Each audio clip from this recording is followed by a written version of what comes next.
iPhone SE 2 is one of the most anticipated phones of 2018.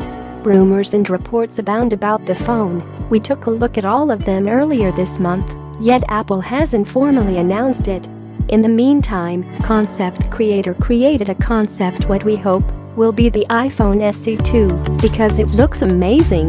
The look of the phone matches the latest rumors of this upcoming budget model. It seems almost real. Really, it looks like the iPhone 4 and an iPhone X had a baby. The SE and its replacement will allegedly be about the same size. In fact, the only bad news from the new Elixir information is the new model will not keep the iPhone SE's headphone jack, a metal back on the device, which is in line with some rumors. It will have the Apple A10 processor that debuted in the iPhone 7. However, others point to a glass back so the device can have wireless charging. Reports peg the display size to be somewhere around 4.7 inches, a big upgrade over the current iPhone SE's 4-inch display. Yes, there is a notch at the top, but it's quite minimal.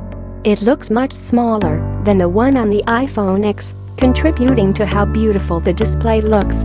If it really does support Face ID, users will also be able to send an emoji, continuing Apple's adoption of its newest biometric sensor. It's also expected to cost the same as the current SE versions, which start at $349. The launch of the iPhone SE 2, or whatever it's called, isn't expected until September. Still, some are hoping it will launch at Apple's developer conference in early June.